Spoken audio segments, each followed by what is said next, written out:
करें। आज press conference रखी गई, क्या उद्देश्य है? आज की जो प्रेस कॉन्फ्रेंस का उद्देश्य है, इस बार हम तीसरी बार गोवर्धन पूजन का आयोजन कर रहे हैं और तीनों बार ही विश्व का सबसे बड़ा गोवर्धन मनाते हैं। हमने अपना रिकॉर्ड ही हर बार स्वयं तोड़ा है और हर बार नया कीर्तिमान स्थापित किया है। सबसे पहले हमने 108 फुट का गोवर्धन बनाया था इसी दशहरा मैदान बल्लभगढ़ में। उसके बाद 151 फुट का गोवर्धन बनाया और इस बार 155 फुट का गोवर्धन का आयोजन कर रहे हैं और 56 भोग से पूजन करेंगे और विश्व का सबसे बड़ा गोवर्धन होगा ये। और इसमें जो हमने कार्यक्रम रखे हैं, सभी को पूरे शहर भर को 2 बजे का निमंत्रण दिया है कि 2 बजे यहाँ सब लोग पहुँचेंगे और उसके बाद यहाँ सांस्कृतिक कार्यक्रम शुरू हो जाएगा। सबके लिए भंडारे की व्यवस्था होगी और 5 बजे विधिवत पूजन होगा और उसके बाद पूजन के बाद गोवर्धन की 7 परिक्रमाएं लगाई जाएंगी और उसके बाद कार्यक्रम चलता रहेगा। जो लोग लेट आएंगे वो भी अपना पूजन कर सकते हैं और पूजन का समय लगभग 10 बजे तक चलता रहेगा।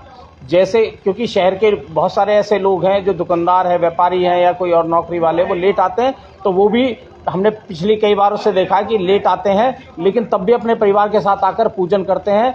वजह क्या है इस गोवर्धन को मनाने की, हमने शुरुआत कैसे की?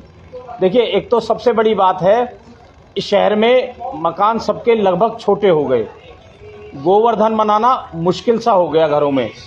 उसके बाद गोबर मिलना बहुत मुश्किल हो गया शहर में और आजकल की जो बहुएं हैं उनको गोवर्धन बनाना भी नहीं आता, किस तरह से बनाते हैं इसकी उन्हें जानकारी नहीं है। लेकिन पुरानी जो महिलाएं हैं वो बहुत अच्छे से गोवर्धन बनाती है। इन्हीं 3-4 कारणों के कारण हमें लगा और हमने महसूस किया कि शहर भर में ये प्रथा लगभग समाप्ति की ओर जा रही थी। तो हमने ये सामूहिक प्रयास किया है कि पूरे शहर को निमंत्रण देकर और यहाँ एक सामूहिक गोवर्धन पूजन का आयोजन हम पिछले 3 साल से कर रहे हैं और सब लोग यहाँ मिलकर गोवर्धन पूजन करते हैं, परिक्रमा लगाते हैं और सब लोग प्रसाद ग्रहण करते हैं। और हमारा ये प्रयास होता है कि सभी लोग इसमें शामिल हो और आप सबके माध्यम से मैं निमंत्रण देता हूँ सभी को कि सभी को चूल्हे नौत निमंत्रण है, वो यहाँ आए और इस गोवर्धन में महोत्सव में शामिल हो। देखिए, हम चीफ गेस्ट तो हमारे इसमें प्रमुखता से कोई विशेष हमने रखा नहीं, लेकिन सभी को, सारे विधायक, मंत्री, एमएलए या जो सांसद है सभी को हम निमंत्रण देते हैं और शहर के सभी गण्यमान्य लोगों को निमंत्रण देते हैं और सभी इसमें मिलकर आएँ और मिलकर पूजन करें। और सब देखिए, हमारी जो हमने सबको सूचना देते हैं, हम शहर के लगभग सभी लोगों तक सूचना भेजते हैं।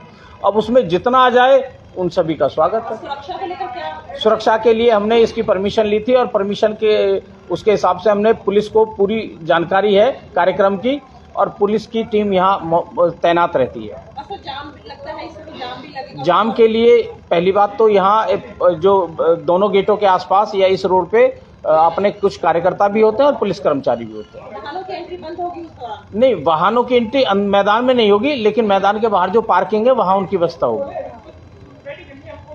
और आपका कोई सवाल है तो पूछिए। चलिए, पिछले 3 साल से आप इसका आयोजन कर रहे हैं, जैसे आप बता रहे हैं कि सभी को संदेश भेजते हैं, तो दोनों बार किस तरीके का लोगों का रिस्पांस मिला है? क्योंकि शहरों में जैसे आपने कहा, लोग ना तो गोबर मिलता है ना गोवर्धन अच्छे से जो बहुएं हैं वो मनाती है, तो 2 साल में कैसा आपको रिस्पांस मिला है और कहाँ से आपको इसकी प्रेरणा मिली कि हमें ये एक नई प्रथा चलानी चाहिए जो सभी को एकत्रित करके गोवर्धन मनाते हैं? प्रेरणा जो मिली वो हमें अपने शहर में से ही मिली। यहाँ जब लोगों के घरों में देखा कि थाली में लोग गोवर्धन मनाने लगे, वो भी आटे से, सूजी से, इस तरह से ये प्रथा शुरू हो गई, तो हमें लगा कि ऐसे तो ये समाप्त हो जाएगा। जब थाली में मनना लगा, जबकि पहले पूरे चौक में, और गोबर, क्योंकि गोबर से मनना चाहिए और विधिवत तरीका भी यही है, लेकिन तब ये महसूस हुआ तो हमने सोचा इसको सामूहिक रूप से हम मनाएं और सारे शहर के लोग शामिल हो। और इसमें हम केवल गाय के गोबर का ही इस्तेमाल करते हैं, गौशालाओं से मंगाते हैं, 10 से 12 ट्रॉली आती है और बहुत एक दिन पहले ही हम उसकी तैयारी कर लेते हैं, दिवाली वाले दिन या उसके बाद। इस बार जैसे एक दिन का गैप है तो उसमें एक दिन पहले ही हम इसका निर्माण शुरू कर देते हैं, क्योंकि जिस दिन गोवर्धन है उस दिन बनाएंगे तो शायद बन भी नहीं पाएगा, तो पूरी व्यवस्था करते हैं। और इसमें जो भीड़ का अनुमान है वो भी ठीक ठाक ही रहता है और लोगों में थोड़ा सा पहले से क्रेज बढ़ा है। पहली बार जब हमने किया था 108 फुट का, तो लोगों की भीड़ तो थी लेकिन अपेक्षाकृत कम थी। लेकिन दूसरी बार अभी जो पिछले साल किया उसमें अच्छी खासी भीड़ शामिल हुई थी। कुछ लोगों के दिमाग में चल रहा है कि दिवाली 31 अक्टूबर की है या 1 नवंबर की है, तो ऐसा कुछ? देखिए, दिवाली तो 31 नवंबर की है, सॉरी नहीं अक्टूबर कैसे आ जाएगा, 31 अक्टूबर की है। लेकिन इस बार जो मावस है उसका जो 1 तारीख को है वो संध्या काल में समाप्त हो जाती है। दरअसल दिवाली का क्या होता है, दिवाली का जो हम पूजन करते हैं वो सूर्य के हिसाब से नहीं करते, वो चंद्रमा के हिसाब से होता है। यानी कि जो ये दिवाली का पूजन रात में होता है, तो रात्रि काल में जो 31 अक्टूबर की रात्रि को है, मावस है उस दिन, तो इसलिए 31 को ही दिवाली मनाई जाएगी, जो मेरा अनुमान है। बाकी विद्वानों की जैसी इच्छा होगी उस हिसाब से सरकार ने। तो जो प्रोग्राम रहेगा दशहरा में 2 तारीख का है? हाँ, 2 का ही रहेगा पूजन, गोवर्धन का 2 तारीख का है और 2 को ही हम धूमधाम से इसे मनाएंगे। गोवर्धन बनाने के लिए लगभग कितने टन गोबर का इस्तेमाल किया जा रहा है? देखो, टनों की तो हमें संख्या नहीं, लेकिन अनुमान नहीं। हाँ, 10 से 12 ट्रॉली आती है। उन ट्रॉलियों में कितना वेट होगा ये तो हमने कभी उसको किया नहीं, लेकिन ये है कि 12 ट्रॉली आती है और उसको विधिवत उसको कराते हैं, गोवर्धन का बना के उसका निर्माण होता है 12 ट्रॉली। ये जो पूजन होता है गोवर्धन पूजन, इसके लिए जो पंडित जी होते हैं बाहर से बुलाए जाते हैं, आप लोग खुद ही पूजा करते हैं? नहीं, हम खुद ही नहीं करते, हमारे जो पंडित जी आते हैं वो विधिवत पूजा कराते हैं और उसके बाद सब लोग पूजा करते हैं। मतलब वो जिस तरह से सबको कराते हैं और इसकी परिक्रमा लगाते हैं और जैसे विधि विधान से पूजन हमारे घरों में होता है उसी के अनुसार हम करते हैं। जो खील बतासे से उसकी परिक्रमा लगाते रहते हैं और उस साथ में वो चलता है। और टाइमर बता दीजिए क्या है? टाइम देखिए, 2 बजे हमारा कार्यक्रम शुरू हो जाएगा सांस्कृतिक कार्यक्रम का, और उसके बाद ये 3 घंटे चलेगा कार्यक्रम, और 5 बजे हम गोवर्धन का पूजन करेंगे विधिवत, और उसके बाद उसकी परिक्रमा शुरू हो जाएगी। अब मेरे कुछ साथी आपसे जानकारी देंगे, थोड़ा सा आप बताइए भैया। यहाँ पर जो है ना अन्नकूट का प्रसाद और 56 भोग प्रसाद की व्यवस्था की गई है। उसमें जो भी अपने आदमी आए, जो भी अपने गोवर्धन पूजा के अभिलाषी हैं वो आएँ, वो सब प्रसाद लेके जाएं और आनंद लें प्रसाद का। मुकेश जी अपनी बात कहेंगे। जैसा कि सैनी साहब ने बताया, इस बार जो गोवर्धन पूजन होगा उस समय 56 भोग से गोवर्धन महाराज को भोग लगाया जाएगा। इस बार ये हमने विशेष तौर पे व्यवस्था की है कि पिछली बार हमने 56 भोग नहीं किया था, लेकिन इस बार का कार्यक्रम में हमने पूजन में 56 भोग हम गोवर्धन महाराज को लगाएंगे। और लगभग जैसे अभी बताया देवसेना के साथियों ने कि लगभग 20,000 से ज़्यादा लोगों के लिए हमने प्रसाद की व्यवस्था की है। और प्रसाद गोवर्धन महाराज की कृपा ऐसी है कि ना तो कम पड़ता है और ना ही बचता है। मतलब ऐसी गोवर्धन महाराज की कृपा रहती है हमारे ऊपर कि कार्यक्रम बहुत भव्य होता है। और ये बल्लभगढ़ के लिए बल्लभगढ़ क्या पूरे देश के लिए बड़े सौभाग्य की बात है कि आज बल्लभगढ़ का नाम विश्व Guinness book of world record में शामिल हुआ है इस कार्यक्रम की वजह से, क्योंकि इससे बड़ा गोवर्धन कहीं नहीं बनाया जाता। और लगातार 3 साल से हर बार Guinness book of world record में बल्लभगढ़ का नाम शामिल होता जा रहा है। वो तो होगा ही, क्योंकि अपना रिकॉर्ड आप खुद ही तोड़ रहे हैं। जी, अपना रिकॉर्ड हम खुद ही तोड़ रहे हैं। तो ये हमारे लिए और आप सबके लिए बड़े गौरव की बात है। आप सबका भी बड़ा सहयोग रहता है, क्योंकि कोई भी कार्यक्रम चाहे कितना भी भव्य कितना भी अच्छा कर ले, जब तक मीडिया के साथियों का साथ ना मिले तो वो कार्यक्रम सफल नहीं हो सकता। लोगों तक जानकारी तभी पहुंच पाती है जब आप सबके माध्यम से वो बात जन जन तक पहुंचती है। तो आपसे यही अपेक्षा इस बार भी रहेगी, जैसा आप हमेशा साथ देते आए हैं, इस बार भी आप अपना अच्छे से हमें साथ दीजिए और हम कहीं ना कहीं अपने धर्म का झंडा बुलंद करने की कोशिश करते हैं। तो क्या समझा जाए कि अगली बार इससे भी बड़ा गोवर्धन महाराज बनेंगे? डेफिनेटली, खुद ही आप अपना रिकॉर्ड बिल्कुल, अगली बार इससे भी बड़ा बनाएंगे हम। जनता को क्या मैसेज है? जनता को यही मैसेज है कि ज्यादा से ज्यादा संख्या में महोत्सव में आए, गोवर्धन महाराज की परिक्रमा लगाकर उनकी प्रसाद ग्रहण कर उनकी कृपा अपने प्राप्त करें। यही पूरी बल्लभगढ़ फरीदाबाद की जनता को निवेदन रहेगा हमारा।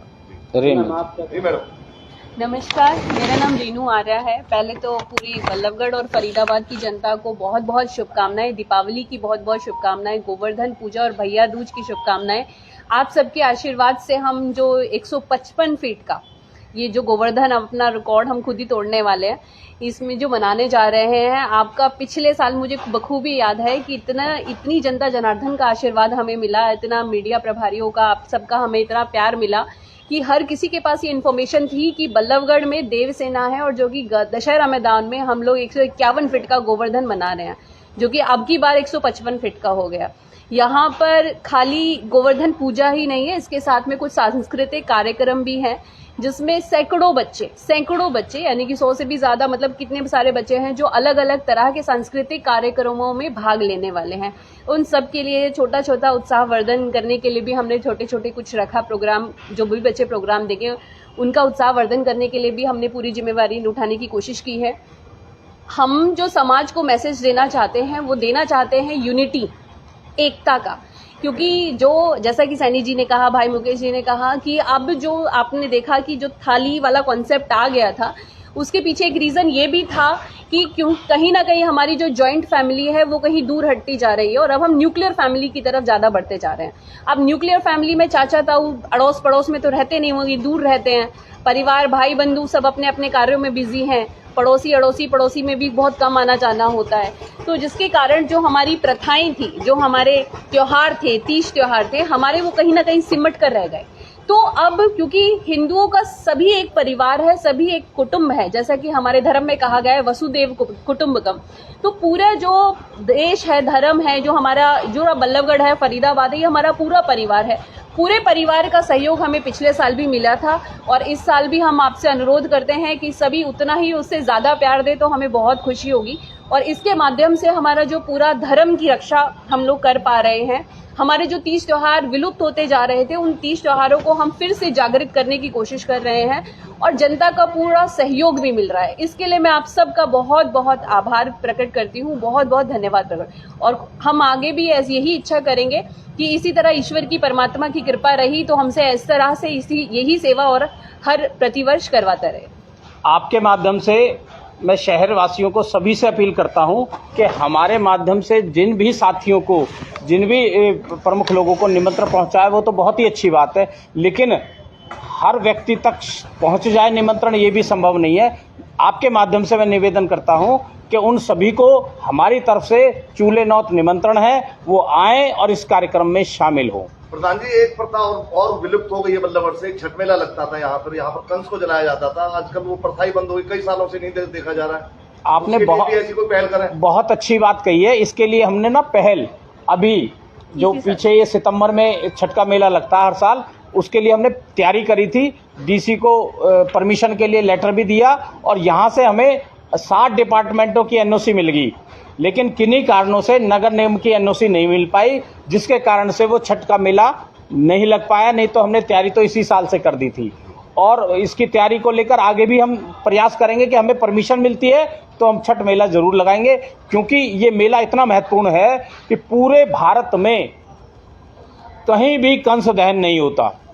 केवल बल्लभगढ़ ही ऐसा शहर है जहां पहले 15-20 सालों से, बल्कि इससे भी ज्यादा सालों से ये छठ मेले का आयोजन होता रहा है और कंस दहन होता है, सवारियां निकलती है, बहुत अच्छा कार्यक्रम होता है। लेकिन किन्हीं कारणों से ये छठ मेला बंद हो गया और शहरवासियों ने, शहर के प्रमुख लोगों ने हमसे कहना शुरू किया, भाई आप ये सब आयोजन करते हैं तो छठ मेला का भी आयोजन करिए। तो हमने इसमें पहल भी करी, लेकिन कहीं ना कहीं प्रशासन से हमें पर्याप्त सहयोग नहीं मिला। बाकी और कार्यक्रमों में सहयोग मिलता है, जैसे गोवर्धन की हमें परमिशन मिल चुकी है, प्रशासन का पूरा साथ रहा है, नगर निगम ने भी अपनी जो भी एनओसी देनी थी उन्होंने भी दे दी, सारी फॉर्मेलिटी पूरी कर दी। लेकिन कहीं ना कहीं छठ मेले में उनकी लापरवाही से या कोताही के कारण हमें वो परमिशन नहीं मिल पाई, इसलिए नहीं हो पाया। लेकिन हमारे प्रयास है, जो भी हमारे पर्व हैं हम सब मिलकर धूमधाम से मनाएं और सभी पूरे शहरवासियों के साथ मिलकर मनाएं। और सबसे मेरा निवेदन है, किसी भाई को निमंत्रण नहीं पहुंचा है तो वो इस आपके माध्यम से निमंत्रण स्वीकार करें। निमंत्रण ही माने आप सबको निमंत्रण भेजा जा रहा है, इसी माध्यम से है कि आपके माध्यम से ही वो निमंत्रण को स्वीकार करके इसमें शामिल हो। और ये भी एक पर्व है हमारा, हम इस किसी के निमंत्रण की वेट ना करें, हम सबका ही ये त्योहार है, हमारा फर्ज बनता है कि हम सब सामूहिक कार्यक्रम में सब लोग इसमें शामिल हो। और ये सबके लिए होता है, किसी एक संगठन का कार्यक्रम नहीं है, ये पूरे शहरवासियों के लिए कार्यक्रम है। आप सभी का बहुत बहुत धन्यवाद। जय हिंद, जय भारत, जय हिंदू राष्ट्र। भाई जी आप ना सब लोग अपना नाम मोबाइल नंबर और अपने उसका वो लिख दें। हेलो, अपना नाम आप दे सकते हैं यहाँ पे देख सकते हैं। ये दशहरा मैदान है। आप देख सकते हैं हमारे चैनल के माध्यम से यहाँ पे बहुत बड़ा गोवर्धन महाराज बनाए जाएंगे और पूजन होगी। अब देख सकते हैं कल, आज देख सकते हैं दौर कुछ और है, कल का दौर यहाँ पे कुछ और होगा। आज का दौर यहाँ कुछ और है, कल का दौर कुछ और होगा। मंजर देखा जाएगा और यहाँ पे गोवर्धन महाराज की पूजा की जाएगी। आप देख सकते हैं हमारे चैनल के माध्यम से यही स्थान है जो कि 3 साल से कार्यक्रम किया जा रहा है। और देख सकते हैं आज भी यहाँ पे और ये आयोजन किया गया है प्रेस वार्ता का कि जितने से जितने ज़्यादा लोग यहाँ आए और उसमें सहयोग करें और उनका भी सहयोग बढ़ाएं।